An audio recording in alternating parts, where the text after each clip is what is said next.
let's move into our next segment. It's just your all-time played with 11 and manager. So yeah. Oh wow.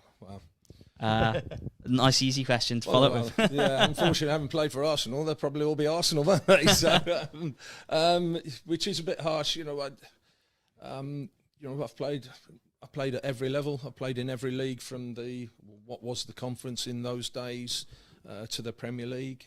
But like I say, to been lucky enough to have played at Arsenal, albeit only 12 times was it, but I was there for 4 years. 2 years of that I was the number 2. I then got injured trying to get away, and it took me 2 years to get away, and it was the Bosman rule that helped me sort of move and go to Gillingham in the end.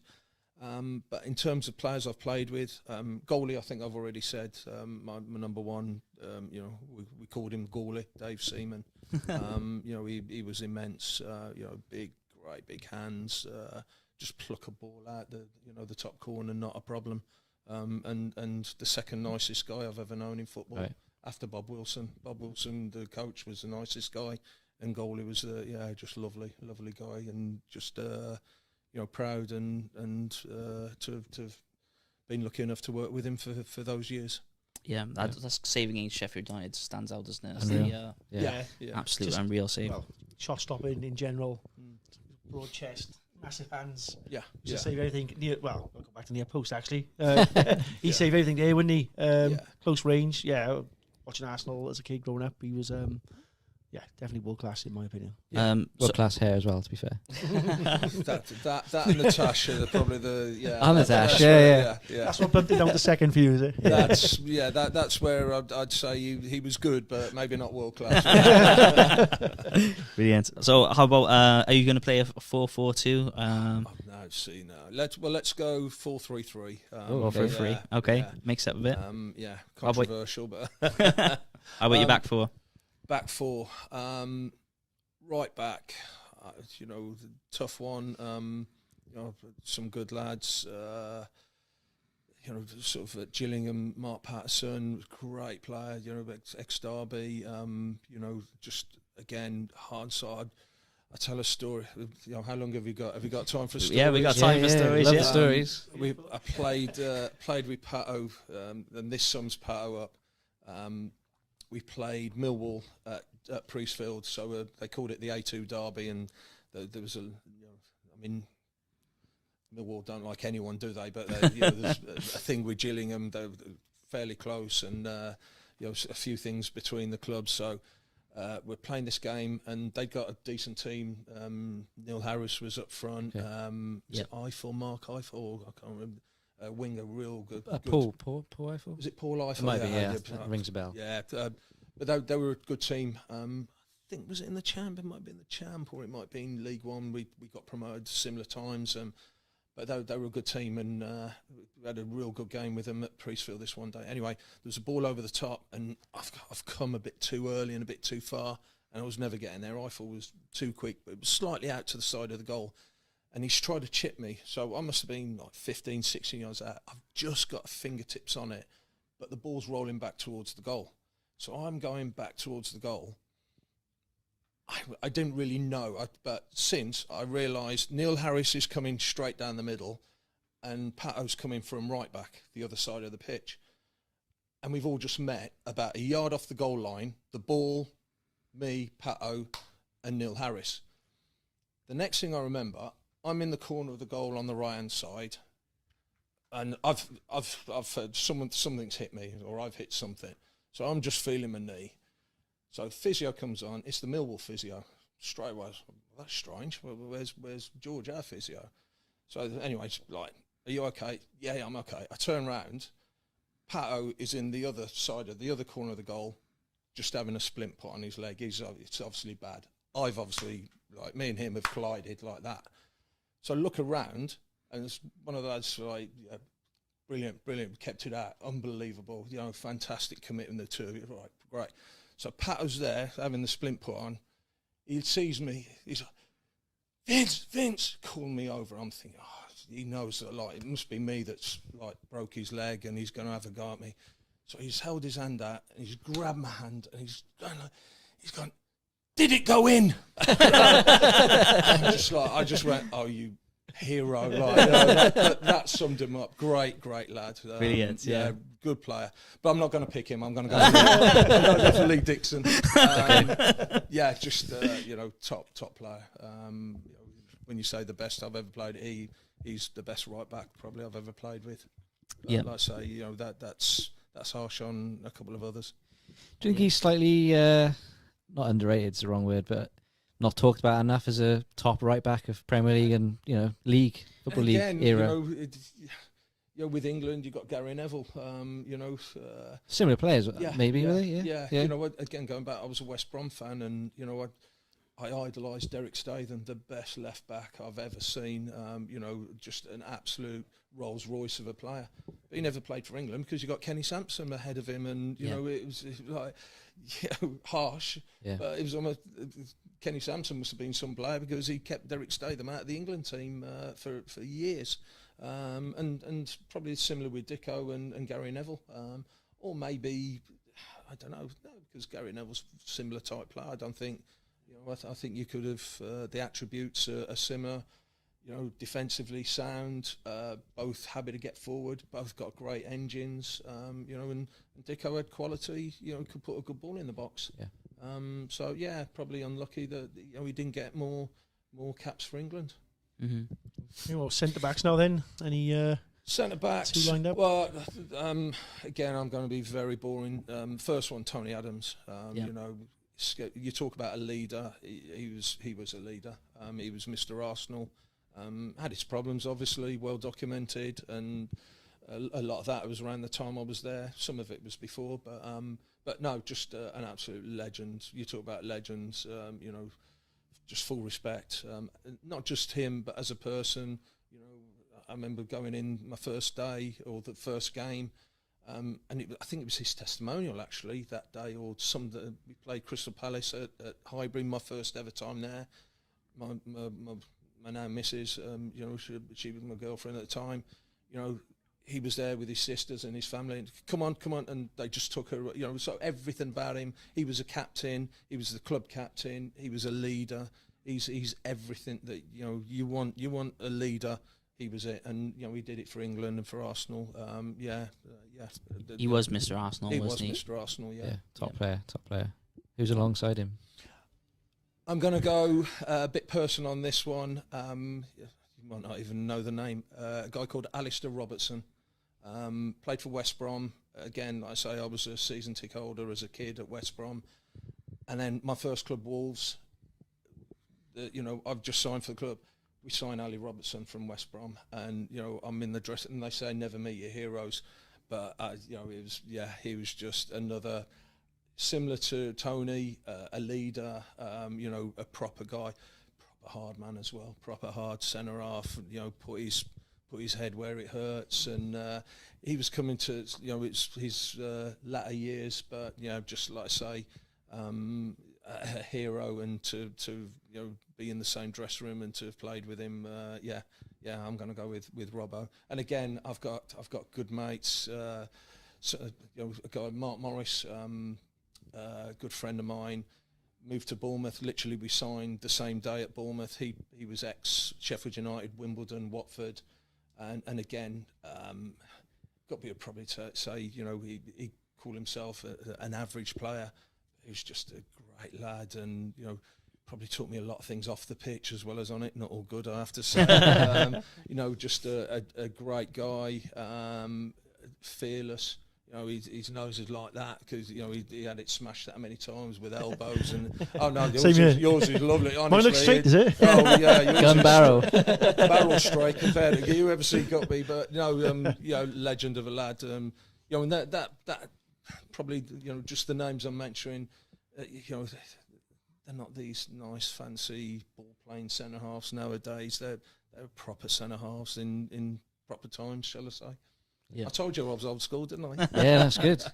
And he's playing at left back, in your... Oh, crikey, left back. That's a difficult one. Again, you talk about Nigel Winterburn, another... not steady Eddie. He probably didn't get the recognition at Arsenal because of some of the players that are around him, the flair, just a top player.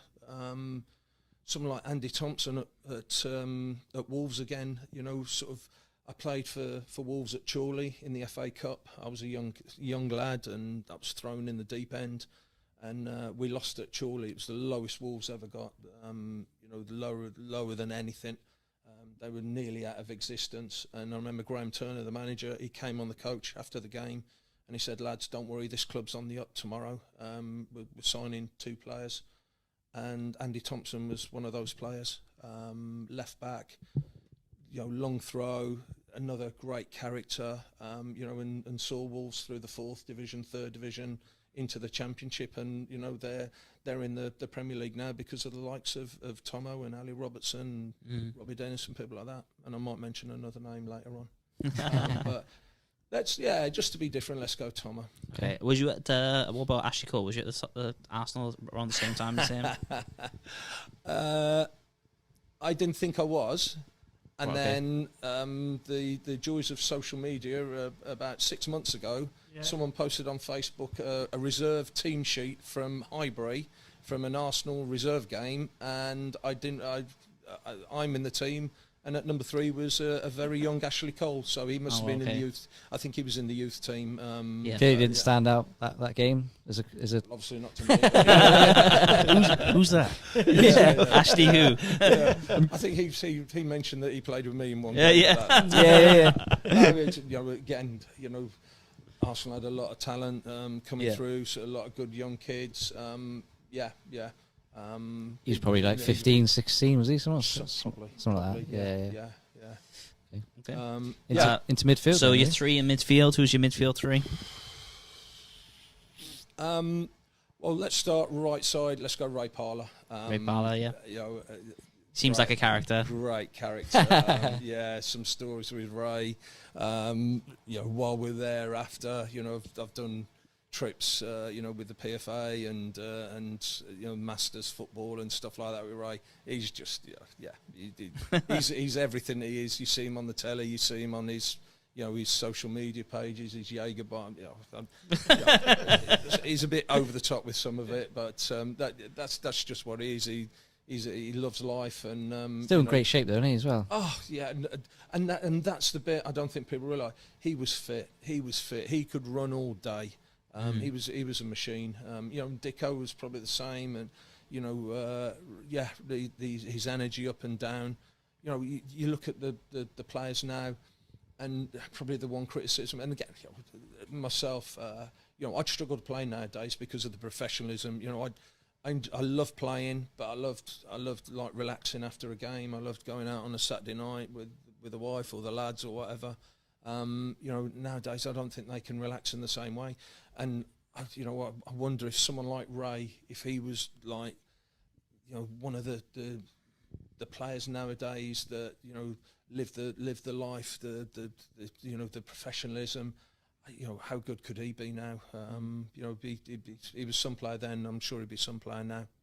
Yeah, I mean, Testament, Wenger relied heavily on him during those years. He was a stalwart, wasn't he, for Arsenal? Yeah, absolutely. As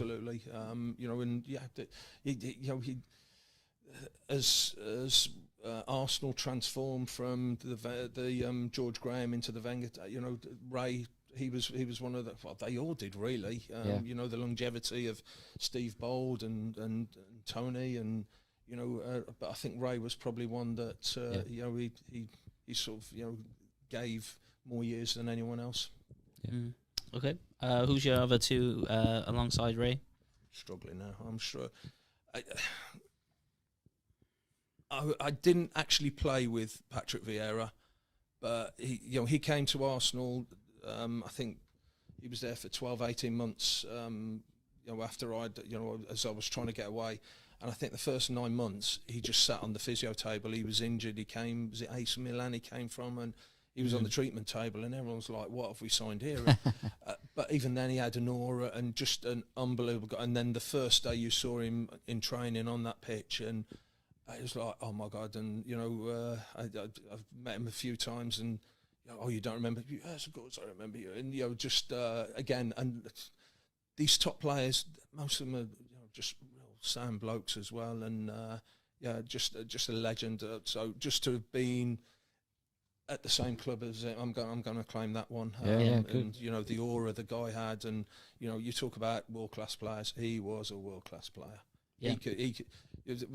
I saw something a few weeks. Someone put it might have been on an Arsenal Facebook page or Twitter page. Someone put, remember the times Patrick Vieira was Arsenal's sole midfield player and still, and he did. He ran the midfield himself, and him and Roy Keane, and they're the things you remember. So just an honour, another honour. Yeah, I think Thierry Henry gave him nickname Le Grand Sausage because he likes the breakfast or something. I think that was the rumour going around. I saw his highlights reel actually yesterday, Patrick, and he scored some cracking goals as well, didn't he? Yeah. On top of the defensive midfield duties there, but world class to me, definitely. He had everything. Better than Keane. Everything. Yeah. Oh, you're gonna on the left side. Yeah. There's a few to choose from, isn't there? You looking for a left footer, or are you I'm not just bothered? trying to think of someone different rather than being obvious or, Mark Overmars. Would you put him in there, or he's probably more of a forward? Manu Petit, Stefan Schwartz. Great lad, strong. I'm not sure. Yeah, tackle at Arsenal at Tottenham was a bit over the top that Were day. you around Anders Lind time, or was that? No, I know he was left. I've played sort of vets football and masters football with Anders, another nice guy. But no, I didn't. I'm just trying to think of someone different. How fast was Mark Overmars? I think they called him the Roadrunner, didn't he? At Wednesday. Yeah, I don't. Yeah, I don't remember him being that fast. Again, I think you might mention the FA Cup tie Gillingham had, but Pires and Henry, they were the ones that you went, oh wow, they're quick. Was that the 5? The 5-2, yeah. I watched the highlights of that. Yeah. They came off the bench as well, didn't they? Yeah. You want to talk about it now, or do you want to talk about like? Let's go with your left midfielder first. Yeah, but no, I don't remember him being that quick, but he was just quick feet. With little legs, they just seem to go quick. But yeah, he's, again, striking. You say, oh, can we stay? Extra shooting. I do shooting with Dennis Bergkamp and Mark Overmars, and it's I'm like, what am I doing here? Sort of thing. It's but that was it. The good players they wanted to practice it. I feel like being disrespectful to like Gillingham lads that some great players. Paul Smith, the club captain at Gillingham, Andy Hessenthaler. I was going to mention him. Yeah, he was pivotal Hesse, around that time. Yeah, again, you talk about a leader. Hesse was manager, but he was a leader. He was the leader on the pitch, not because of the voice, but just what he'd make a challenge. He'd run 50 yards and clatter someone or win the ball back, and he'd just set the team in motion. Smudger, Paul Smith, he'd say to me, am I just an average player? He was great. Again, people say he was the best player you've ever played with, and it's not fair to say that, because Arsenal wouldn't win anything with 11 Dennis Bergkamps. You need a Tony Adams, you need a Ray Parlour, you need an Ian Wright. So you need,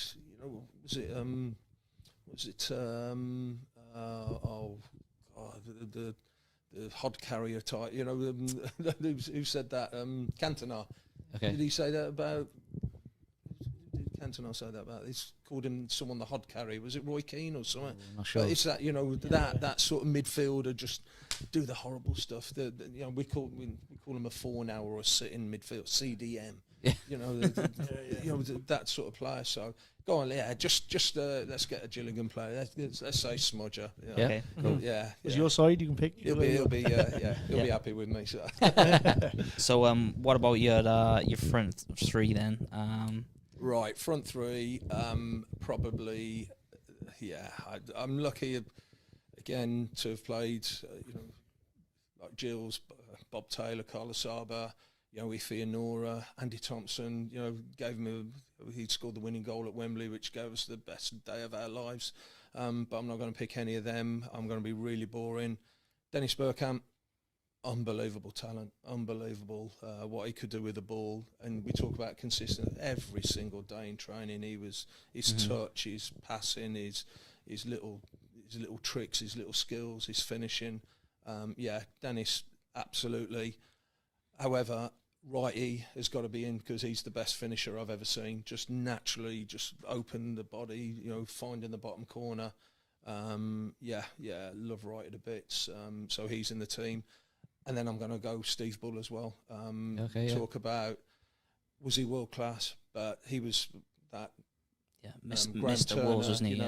We signed Andy Thompson and Steve Bull, and he was right. Literally from that day, the club went up, and Bully, the goals he scored. I remember a goal he scored at Hereford. I don't think anyone else would have scored it because his first touch wasn't great, but the second touch was in the back of the net, and it was only Bully. The ball came to him, it sort of slid off his thigh, and before the centre half knew it, he's turned and he struck it from 30 yards into the top corner. And that's what he was. He was just a machine. He just ran. You try to bully him, and he'd take it. He'd give it back. So I think that'd be a decent front three. Yeah, it would. Yeah. So no Thierry Henry then. I didn't actually play with Thierry Henry, so you didn't play. Right. Okay. All right. There you off. The rest I either played with or I was at least at the club with. Yeah. But Henry, no, I wasn't there. He came in a bit after you. He came after me. Yeah. Yeah. And the manager. Who are you gonna? Doesn't sound like they need a manager, mind some of those players, but I know it's good. That's a good 11 there. Got to be said. Again, I'm lucky to Brian Little gave me my debut at Wolves. Graham Turner, what he did for Wolves. Harry Redknapp signed me at Bournemouth, and given him a big break. George Graham, legendary. The back four, seeing what he did with the back four day in, day out, week in, week out. Setting the basis then for Arsene Wenger to come in and tweak and I still to this day, Wenger's had the attacking nous and those wonderful attacking players, but it was still George Graham's back five that set the base for it. And then Tony Pulis, who personally for me he re-signed me at Gillingham. I played 2 years for him at Bournemouth. He was still learning his trade. And then he took me to Gillingham. That's a tough one. For the level, you'd probably have to say Wenger, but then I didn't actually play for Wenger. I'm going to go Tony because he signed you twice. I suppose. I still see him. It's always good. I saw Harry last week, so his mantra, his principles, and he got the best out of me. And like I say, that Gillingham team, the Wembley, and even though he left, and Hesse, it was still Tony's back four, back five, or Peter Taylor then came in and got us over the line the year after. But it was still Tony's principles of that desire, that will, and it got me, and it's if our lads defend with the desire that Tony got into us, then we'll be difficult to beat.